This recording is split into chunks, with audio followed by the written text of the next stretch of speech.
They simply decided to bring in their puppets to reiterate the agenda at stake. We are already sufficiently motivated to invest the necessary resources and people in addressing this threat. You can tell it's real because it looks so fake, honestly. The earth being flat is getting out of control. Can you please help? When you stand on the shoulders of those who came before, you might just see far enough to realize the earth isn't flat. 1 + 1 is? 2. What color is the sky? Blue. And the earth is? Round. Second is here. This float celebrates flat earth theory that is spreading ironically around the world and its possible roundness. Spinning. Now they are talking about it. They want you to search for it, because they already changed their algorithm to be set up in their favor. What is this trash? None of this tells you our side of the story. These are all videos they put together, so you can watch and learn nothing. Nothing that any of us would show you. Like here, have you ever seen a time lapse of the sun? Does it look like the earth is rotating backwards and the sun is still? Or does it look like our sun is simply moving across our sky, traveling away from your perspective? Again, but with some inversion. You can clearly see the sun, not only decreasing its size, but heading towards its next destination with a slight turn before it disappears from your line of sight.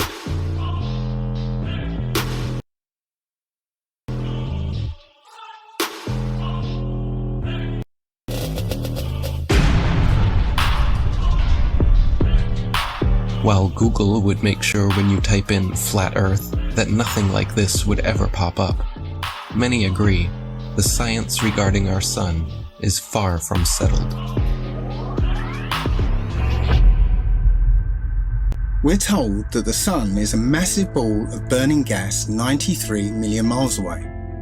But if that were true, then all the light that arrives here would be parallel because it's so far away. And it has to be parallel because one of the most often cited supposed globe proofs is Eratosthenes' experiment between Alexandria and Syene, by which he calculated the size of the Earth. For that calculation to be accurate, the light must come down parallel. The only problem is that that's not what we see. If you go out on a sunny day with broken cloud, what you'll see is that light comes down at angles, diverging angles. And that means that we can follow those light rays back to the source and triangulate the sun's height above the Earth, proving that the sun isn't millions of miles away. But we can also perform physical experiments that prove that these crepuscular rays, as they're called, can only be recreated with a light source that is small and close. It doesn't take a genius to understand that the further the light source goes up, the more the sun rays would spread out and become parallel. The reason you'd even think that the sun... If the Earth was flat, wouldn't it be sunny all the time? I mean, have they ever even thought about it? Well, if you'd let me finish, the reason you'd even think the sun would be visible from anywhere on Earth is because of the images they have shown you. No one promoting this bull stands for truth. You can keep believing in your fantasy gas ball 93 million miles away. You can keep believing in your fantasy gas ball. While we keep experimenting to try and figure out what the sun actually is, and how close it could be. With a local hotspot, it should be easy to comprehend that the sun is small and close to you. To put that in perspective, imagine a table 2 meters wide in a completely dark room. And you're holding a small but very bright light bulb, 3.4 millimeters across. And you are holding it about 31 centimeters above the table. What you'd see is a circular pool of light directly on the table, beneath the light bulb. But on the other side of the table, it would be in darkness. Now, it seems to our mind that if you were on the other side of the table, you would see the light because it's, above the table. But that's not true, because on that part of the table, it's in darkness, meaning that the light isn't physically reaching that part of the tabletop.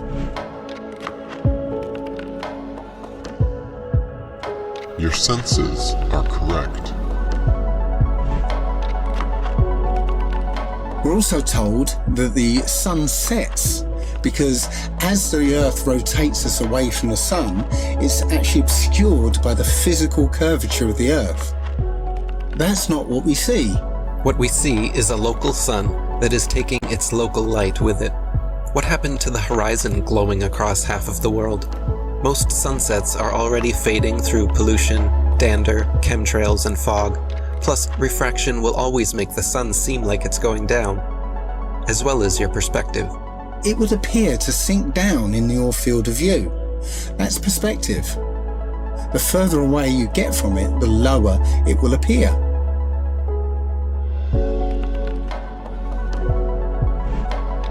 It doesn't physically change its height, it just appears that way to your eyes, until eventually it will disappear behind the horizon formed by your eye's vanishing point. Your eye has an angular resolution of 0.2 degrees, and anything at that height will disappear beyond the limit of your sight. Many times we can see time-lapse footage of the sun that shows it getting smaller as it moves away from us. Now, that's not always the case, since the sun is travelling around the North Pole. The closer you are to the north, the less you'll see the size change. But from locations beyond the equator, you'll absolutely see the sun's size change. And that could never ever happen if the sun was 93 million miles away. You wouldn't see the sun change at all.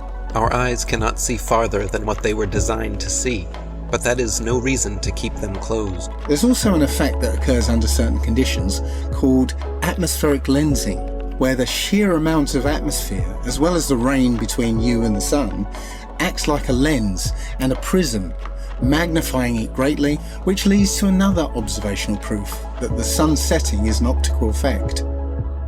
At such times, when the sun is setting over the sea, and it seems as though it's half hidden by the horizon, then you can zoom in with a high-powered zoom camera and see that it's actually still above the horizon.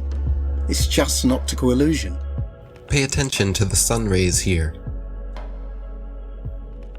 This alone proves our local sun, and so do these shadows. So what about the moon? We all witness the moon only illuminating the local clouds around it.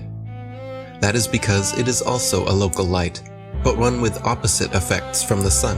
As we can all agree, shade from the sun is cooler than direct sunlight. But did you know the moon's shade is actually warmer than direct moonlight? The moon produces cold light, something the science priests must have forgotten to teach us all about in school. Not only that, but at times we can see stars through the moon, proving it is not some solid rock 238,900 miles away. In the 60s, true science regarding the moon was the shadow banned topic of its era. I must consider myself to be an ordinary, humble person who wants to serve mankind with what man has striven for from the beginning of consciousness, with truth and understanding of the world.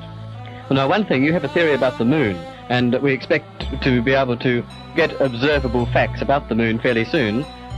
What is your theory? Well, it is by now rather more than a theory.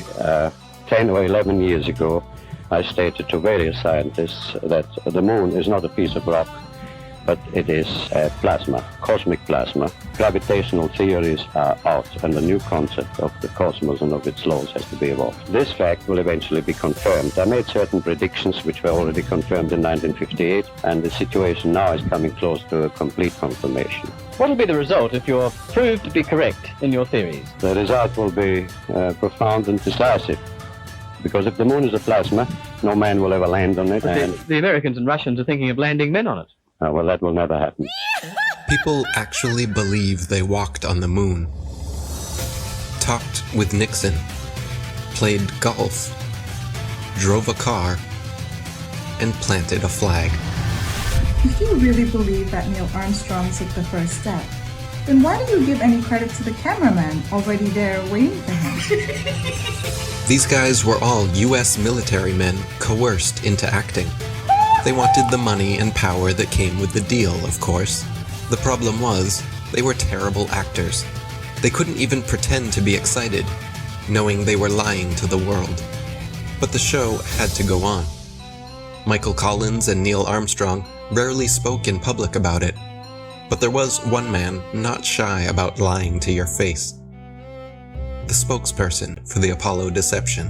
It's my pleasure to present Colonel Edwin Aldrin. No handshake, hug, smile. Their facial expressions are similar to those experiencing constipation, not celebrating an accomplishment. Distinguished ladies and gentlemen, it is with a great sense of pride as an American and with humility as a human being that I say to you today what no men have been privileged to say before. We walked on the moon. I mean, they couldn't pay them enough to look up and smile? Society has always debated these planned Apollo events since day one, never imagining then that almost 50 years later, they haven't had the balls to fake another.